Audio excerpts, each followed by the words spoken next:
Hi, I'm Grimm. Wanna play? I'll be your friend to the end. Of 31 Nights, 31 Frights. How's it going, everybody? It's Grimm here. We are up to night 11 of our month-long marathon of horror flicks and reviews. I hope you've been enjoying the series thus far.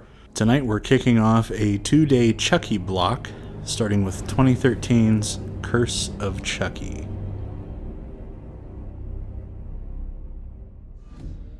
Like every Chucky movie to date, this film was written and directed by Don Mancini.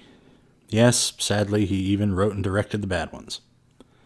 The film was released on September 24th, 2013, though it actually made its debut over a month earlier at the Fantasia Film Festival. The film is about 97 minutes long and stars the legendary Brad Dourif as Chucky, his daughter, Fiona Dourif, as Nika, and Danielle DeSutti as Nika's sister, Barb. The film opens up innocently enough, with a package delivery for Nika's mother.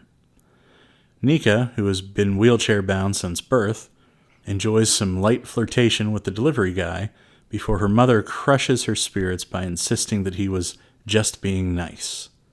Wow, bitch. The package is a good guy doll. What a random thing to mail to someone. And is it just me, or is that doll like twice the size of the original Chucky? Now, we, the audience, know what this arrival means, but unfortunately our poor characters don't, and Nico's mother ends up being dead from a stab wound. Her death brings Nico's sister Barb back home, along with her husband Ian, her daughter Alice, and their au pair, as in a stay-at-home nanny, named Jill. Alice stumbles upon the Chucky doll and is permitted to keep him. A variety of clever kills ensues as Chucky poisons the priest, electrocutes the au pair, who, by the way, was having an affair with Barb, yowza, and does some other nasty things to the struggling family. At the risk of spoiling a little too much, this story takes you back to the very moment when Charles Lee Ray transferred his soul into Chucky the Good Guy doll. This film is a return to form for the Child's Play series, which began with the scary, yet sorta campy original film way back in 1988. That was followed by 2 sequels, which saw Chucky getting progressively sillier and campier. Mancini apparently decided to hop on board with the Scream-induced, self-aware, self-parodying horror trends of the late 90s and early 2000s, because Bride of Chucky and Seed of Chucky, the next 2 films, took the series completely off the rails and basically turned it into slapstick murder comedy, with a little bit of doll sex in between. The film is set primarily in Nika's home, with 1 or 2 brief trips to outside locations.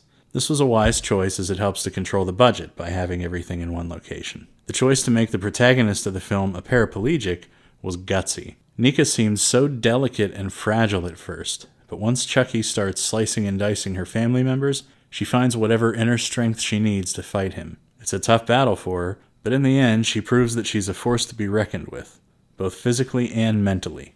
The way she gets inside Chucky's head over his inability to finally kill Andy Barkley once and for all was fantastic. And grabbing Chucky's knife by the blade to keep him from stabbing her with it, downright badass. Chucky's never faced a foe quite like Nika. This is fitting in a way, since Nika is actually played by Brad Dourif's daughter, Fiona. Brad Dourif, as we know, has famously voiced Chucky for nearly 30 years. And while the father and daughter don't actually share any screen time, I can say without a doubt that Fiona is definitely inherited the family gift. She's the most sympathetic and well-developed protagonist since Alex Vincent first played Andy. Not to give away too much, but there are a series of post-credit scenes that drop hints of a greater, larger story on the horizon. These scenes also bring back a few familiar faces. Is this one worth watching? In my opinion, it's the best Child's Play film since the first. It's shot as a straight-up horror movie, and while Chucky's scathing wit is still retained, there are much more dire stakes in this film than in the more comedic and ridiculous outings. Mancini seems to have hit his stride again with this script. And tomorrow night, we'll find out if he keeps that stride when we take on Cult of Chucky. That's it for this episode of 31 Nights, 31 Frights. Tune in tomorrow for another quick look at some spooky cinema. In the meantime, please click the links below to subscribe to the channel so you don't miss any future episodes, and also check out all the other videos we have to offer here at Grimm's Scary Tales.